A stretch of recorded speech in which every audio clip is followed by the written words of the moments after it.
प्रदोष, शिवरात्रि, सोमवार तीनों एक ही दिन पड़ रहा है। दुनिया के लोग त्रिवेणी का स्नान करने के लिए प्रयाग जाते हैं, पर मेरे भोलेनाथ ने पूरी त्रिवेणी यहीं बना दी। प्रदोष के पर्यांत की, प्रदोष के बाद की बिल्कुल लगी हुई पीठ से जो शिवरात्रि होती है, वो शिवरात्रि, अगर उस शिवरात्रि का व्रत 5 स्थान पर फल दे। प्रदोष के दिन दीप लगाने मंदिर जाते हैं या शंकर जी के मंदिर पहुंचते हैं, दीपक 5 स्थान पर आएंगे। फिर प्रदोष लगने के बाद प्रदोष कब समाप्त हो रहा है, तो जिस दिन कितनी भी एकादशी के व्रत करे हो, कितनी भी द्वादशी के व्रत करे हो, 3 बेलपत्र, एक बेलपत्र में पीला चंदन, खूब अच्छी लगन से कार्य करो और जितनी मेहनत से कर सकते हो उतनी मेहनत से करो। जिस समय पर तुम्हारा दो मन हो रहा हो, तुम्हें लग रहा हो कि मैं निकलूंगा कि नहीं निकलूंगा, तुम्हें लग रहा है कि ये एग्जाम में क्लियर कर पाऊंगा कि नहीं कर पाऊंगा, मैं पहुंचूंगा कि नहीं पहुंचूंगा, तो यही 3 स्थान, यही 3 स्थान, 3 अक्षत को इन 3 स्थान पर ही रखा जाता है। जो 3 स्थान अभी आपको बताए हैं, एक माता पार्वती जी का गोल स्थान, हस्तकमल स्थान, दूसरा जहां से पानी बहकर नीचे की ओर जा रहा है उसी विराम स्थल पर, और तीसरा शंकर भगवान के शिवलिंग पर। ये 3 स्थान 3 अक्षत से पूर्ति कर देते।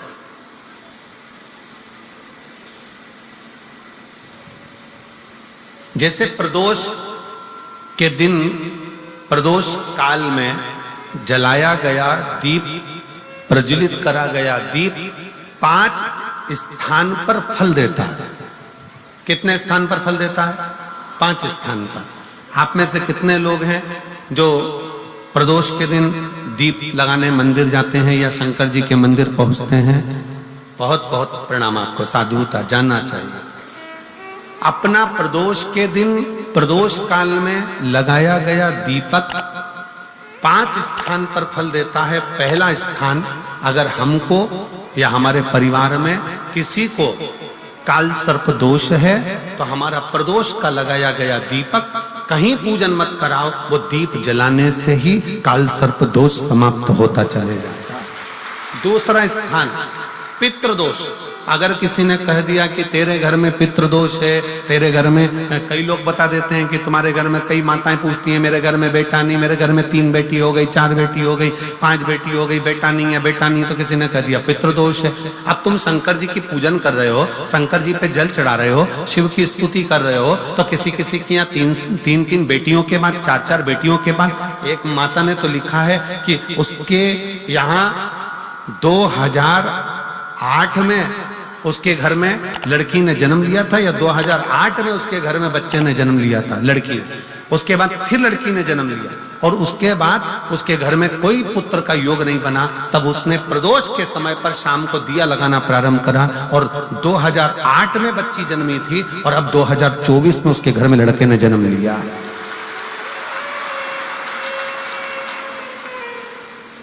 2024 में उसके घर में पुत्र ने जन्म लिया। वो बेटी होगी यहाँ पर कहीं ना कहीं, जिसके घर में बेटे, पहले की लड़की हुई, फिर 2 जुड़वा लड़की हुई, जुड़वा लड़की में से एक लड़की शांत हो गई, फिर आखिरी में बच्ची के कारण बस संतान प्राप्ति का योग नहीं बना। आखिरी में उसने फिर पुनः भगवान शंकर के प्रदोष काल में दीप जलाना प्रारंभ कर। कहीं बैठी हो तो हाथ हिला सकती हैं, अगर कहीं बैठी हो। कितना कितना विचित्र कर्म है, जरा विचार करिएगा कि प्रदोष काल का लगाया गया दीपक, प्रदोष काल, प्रदोष के दिन, प्रदोष काल का जो दीपदान होता है वो सरल नहीं होता, वो सहज नहीं होता। 5 स्थान की पूर्ति करता है। पहला, जम के बोलो, पहला स्थान किस चीज के लिए? काल सर्प दोष के लिए। दूसरा,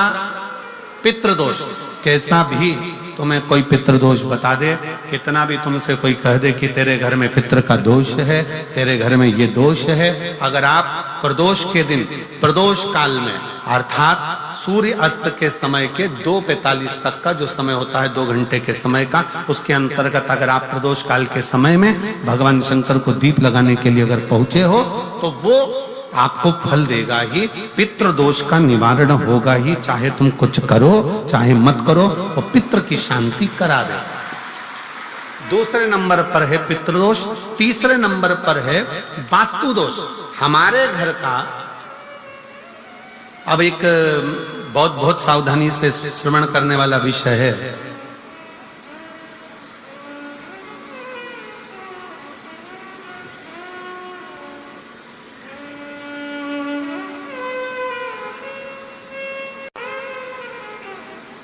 यदि वंश की वृद्धि नहीं है, 30 वर्ष शादी के हो गए, 40 वर्ष शादी के हो गए और औलाद है ही नहीं, डॉक्टर ने भी हाथ ऊंचे कर दिए, टेस्ट पे भी करवाया, IVF करवाया, सब कुछ तुमने करवा लिया, तो भी औलाद नहीं है, तब आखिरी में एक काम चालू करो, प्रदोष का दिन दोनों पति पत्नी व्रत चालू कर दो प्रदोष का, और प्रदोष काल में शाम के समय जाकर एक ही दिए में 2 लंबी बाती जानते हो ना, रुई की लंबी कपास की बाती 2, और दोनों बाती एक ही दिए में रखकर पति पत्नी दोनों उसको प्रज्वलित करना प्रारंभ करें, बाबा संतान देकर ही रहेगा, औलाद आएगी ही। दीप की जो बाती में अंतर आ जाता है, एक गोल बाती में और लंबी बाती में अंतर आता है, बहुत अंतर आता है। पितरों के लिए गोल बाती का प्रयोग बहुत कम होता है महाराज, देवी जी के लिए, माता रानी के लिए, जगत जननी के लिए गोल बाती का प्रयोग बहुत कम होता है महाराज, ध्यान रखिएगा। एक पितृ के लिए, एक जगत जननी जगदम्बा दुर्गा भवानी के लिए गोल बाती का प्रयोग कम होता है, लंबी बाती का प्रयोग ज्यादा होता है। क्यों? क्योंकि हमारे घर के कुल देवी और हमारे घर के पितर हमारे वंश की वृद्धि करें, इसलिए लंबी बाती रखी जाती है, जिससे हमारा वंश बहुत लंबा चले, बहुत उन्नति की ओर बढ़े, इसलिए लंबी बाती का प्रयोग किया जाए।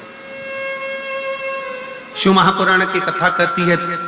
5 जगह पर हमारा जलाया गया एक दीप जो प्रदोष के दिन प्रदोष काल में लगाया जाता है, 5 जगह पर भारी पड़ता है। पहले नंबर पर जम के बोलते जाओ, काल सर्प दोष, दूसरे नंबर पर पितृदोष, तीसरे नंबर पर घर का वास्तु दोष। हमारे घर में कितना भी वास्तु दोष है, कोई ने कह दिया यहाँ बाथरूम नहीं बनना थी, यहाँ पर शौचालय नहीं बनना था, यहाँ सीढ़ी नहीं बनना थी, वो सीढ़ी वहां बनना थी, ये सीढ़ी वहां बनना थी, तुम पूरा घर तोड़वा के देख लो, उसके बाद में जैसा वास्तु वाले हैं वैसा करा कर देख लो, उसके बाद भी तुमको शांति नहीं मिले तो समझ लेना कि तुम्हारे घर में अब वास्तु दोष तो तुमने दिखाकर समाप्त कर लिया, फिर भी वो समाप्त नहीं हो रहा, तो प्रदोष काल का लगाया गया प्रदोष के समय का दिया आखिरी में वास्तु दोष को भी समाप्त कर देता है और उसमें भी फल प्रदान करता है। काल सर्प दोष, पितृदोष, वास्तु दोष।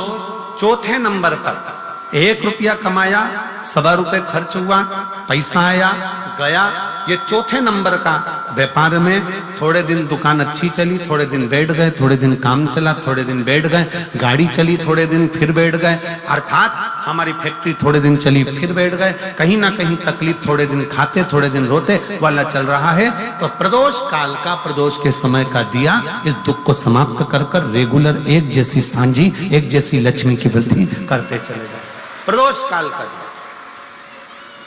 और 5वें नंबर का प्रदोष काल का दिया,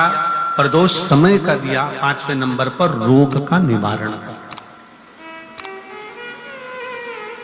रोग निवारण।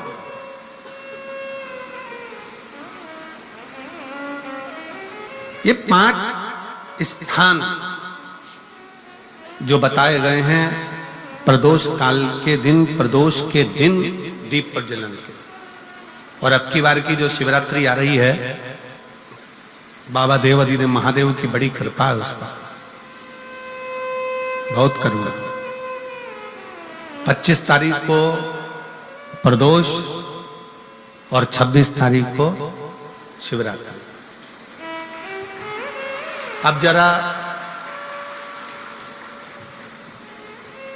प्रदोष के पर्यांत की, प्रदोष के बाद की बिल्कुल लगी हुई पीठ से जो शिवरात्रि होती है,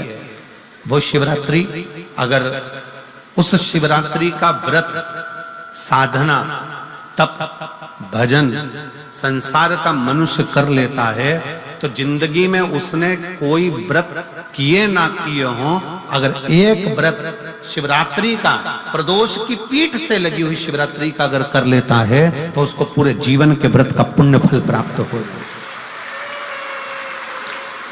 एक व्रत शिवरात्रि का प्रदोष पर्यंत की, अर्थात प्रदोष की पीठ से जुड़ी हुई। अब अगर आप कोई ब्राह्मण से, अगर कोई विद्वज्जन से, कोई पंडित जी से आप पूछेंगे प्रदोष कितनी बजे लग रहा है, वो बताएंगे। फिर प्रदोष लगने के बाद प्रदोष कब समाप्त हो रहा है, तो जिस दिन 26 तारीख हो रही है उसमें लगाया, दोनों की पीठ मिल रही, दोनों।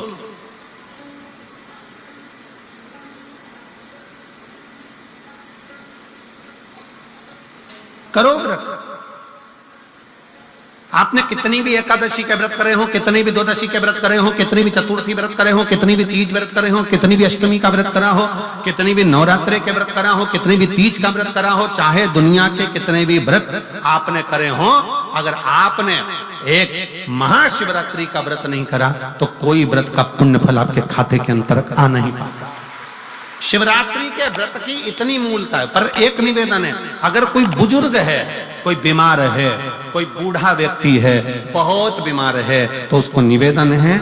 आप व्रत ये नहीं कि 24 घंटे का करो, आप व्रत 2 घंटे का कर लो, 1.5 घंटे का कर लो, 1 घंटे का कर लो, 15 मिनट का करो। पर निवेदन है कि जो बीमार व्यक्ति है वो आधे घंटे, 1 घंटा, 2 घंटा, 6 घंटा, 15 मिनट पर शंकर की शिवरात्रि का व्रत ये विचार कर करना, बहू बेटा नाते रिश्ते सबको कह देना। कोई बीमार व्यक्ति है ना, वो भी कह दे कि देख बेटा मेरा व्रत है।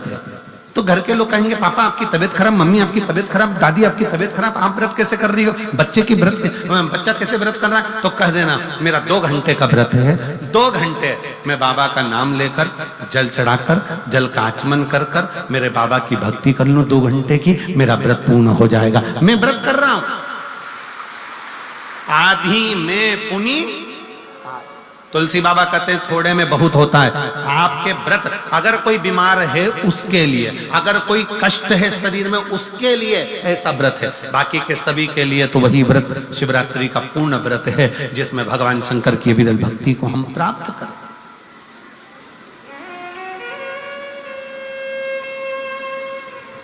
और शंभु शरणे पड़ी मांगू घड़ी रे घड़ी, दुख काटू दया करीन दर्शन। ओ के अंतर्गत घर के पास में जो मंदिर हो, हमेशा कही गई है कि चाहे घर में जो शिवलिंग हो वो, चाहे तुम्हारे घर के पास में जो मंदिर हो उसमें जो शिवलिंग हो वो, या 12 ज्योतिर्लिंग, उपलिंग, ये जितने भी शिवलिंग विराजमान हैं, ये जितने भी शिवलिंग विराजित हैं, इन शिवलिंग पर जब हम जल चढ़ाकर उस जल का आचमन करते हैं तो उस शिवलिंग की जो ज्योति होती है, शिवलिंग की जो ऊर्जा होती है, शिवलिंग की जो एनर्जी होती है, शिवलिंग का जो बल होता है, वो बल हमारे भीतर भी उतरता है और हमारे रोगों को निवारण करता जाता है, हमारे दुखों को निवारण करता जाता है, हमारे कष्टों का निवारण करता जाता है। हमारे दुख, हमारी तकलीफें, हमारा कष्ट अपने आप समाप्त होते चले जाता है। 3 स्थान शिवलिंग पर वर्णित है कि ये 3 स्थान का जब स्पर्श करते हैं तो आप कितने भी रोग से ग्रसित क्यों ना हो, आप कितने भी रोग से घिरे क्यों ना हो, 3 स्थान का स्पर्श करने से आपको एक अलग से ऊर्जा प्राप्त होती है और आपके शरीर में कितना भी कंपन हो रहा हो, कितनी भी कमजोरी हो रही हो, कितना भी दर्द हो रहा हो, कितना भी कष्ट हो रहा हो, 3 स्थान शिवालय में शिवलिंग के जगह पर बताए गए हैं। उन स्थानों का स्पर्श करने से शरीर में एक ऊर्जा आती है,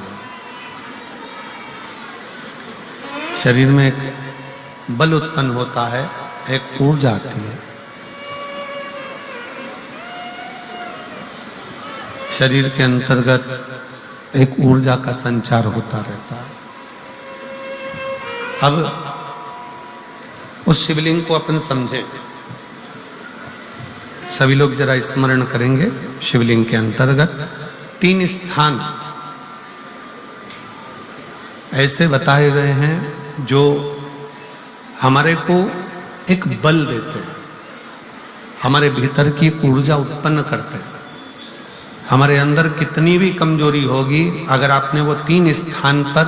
हाथ का स्पर्श कर कर पंचाक्षर मंत्र नमः शिवाय या षडाक्षर मंत्र ओम नमः शिवाय या श्री शिवाय नमस्तुभ्यम का स्मरण किया है, तो वो स्थान का स्पर्श करते ही आपके अंदर एक ऊर्जा, एक एनर्जी, एक बल आपके अंतर्गत आता चले जाएगा, एक ऊर्जा आपके अंतर्गत आती चली जाएगी। 3 स्थान, पहला जो ये जलाधारी बनी हुई है, ये जो गोल जो भाग आता है, जलाधारी में जो भी गोल भाग है, वो गोल भाग का हाथ से स्पर्श करना, अर्थात जो माता जी का हस्त कमल है, पार्वती जी का, वो जो गोल जलाधारी है जिसपे शिवलिंग रखा हुआ है, वो गोल जला, ये जो चरण है जहां से पानी बहकर जाता है उस स्थान पर नहीं, जहां गोल भाग है उस गोल भाग पर अपने सीधे हाथ का स्पर्श करना और श्री शिवाय नमस्तुभ्यम का जाप या पंचाक्षर मंत्र या षडाक्षर मंत्र ओम नमः शिवाय का जाप करना, पहला। दूसरा स्थान, जहां से पानी बहकर जा रहा है उस स्थान का पानी जहां से बहकर नीचे गिरता है वो भाग पर अपने हाथ का स्पर्श, जहां से पानी बहकर नीचे गिरता है, जो जल आप चढ़ाते हो वो जल बहकर जो नीचे की ओर जाता है उसका स्पर्श, और पंचाक्षर या षडाक्षर या श्री शिवाय नमस्तुभ्यम मंत्र का जाप। फिर तीसरा स्थान बताया कि शिवलिंग में किसी भी स्थान पर अपनी हथेली का स्पर्श, केवल हथेली का स्पर्श, उसमें उंगलियों का स्पर्श नहीं, केवल हथेली का स्पर्श, और पंचाक्षर या षडाक्षर या श्री शिवाय नमस्तुभ्यम मंत्र का जाप। ये 3 स्थान ऐसे बताए हैं कि आपके शरीर में अगर बिल्कुल भी इतनी एनर्जी नहीं है कि आप 2 कदम चल सकते हैं, तो शंकर के मंदिर में, शिवालय में जाकर ये 3 स्थान का स्पर्श करिए। मंदिर से जब आप बाहर निकलेंगे तो खुद के बल पर निकलेंगे, कोई आपको उठाने के लिए जरूरत नहीं पड़ेगी। या षडाक्षर मंत्र ओम नमः शिवाय या श्री शिवाय नमस्तुभ्यम का स्मरण किया है, तो वो स्थान का स्पर्श करते ही आपके अंदर एक ऊर्जा, एक एनर्जी, एक बल आपके अंतर्गत आता चले जाएगा, एक ऊर्जा आपके अंतर्गत आती चली जाएगी। 3 स्थान, पहला जो ये जलाधारी बनी हुई है, ये जो गोल जो भाग आता है, जलाधारी में जो भी गोल भाग है वो गोल भाग का हाथ से स्पर्श करना, अर्थात जो माता जी का हस्त कमल है, पार्वती जी का, वो जो गोल जलाधारी है जिसपे शिवलिंग रखा हुआ है, वो गोल जला, ये जो चरण है जहां से पानी बहकर जाता है उस स्थान पर नहीं, जहां गोल भाग है उस गोल भाग पर अपने सीधे हाथ का स्पर्श करना और श्री शिवाय नमस्तुभ्यम का जाप या पंचाक्षर मंत्र या षडाक्षर मंत्र ओम नमः शिवाय का जाप करना, पहला। दूसरा स्थान, जहां से पानी बहकर जा रहा है उस स्थान का पानी जहां से बहकर नीचे गिरता है वो भाग पर अपने हाथ का स्पर्श, जहां से पानी बहकर नीचे गिरता है, जो जल आप चढ़ाते हो वो जल बहकर जो नीचे की ओर जाता है उसका स्पर्श, और पंचाक्षर या षडाक्षर या श्री शिवाय नमस्तुभ्यम मंत्र का जाप। फिर तीसरा स्थान बताया कि शिवलिंग में किसी भी स्थान पर अपनी हथेली का स्पर्श, केवल हथेली का स्पर्श, उसमें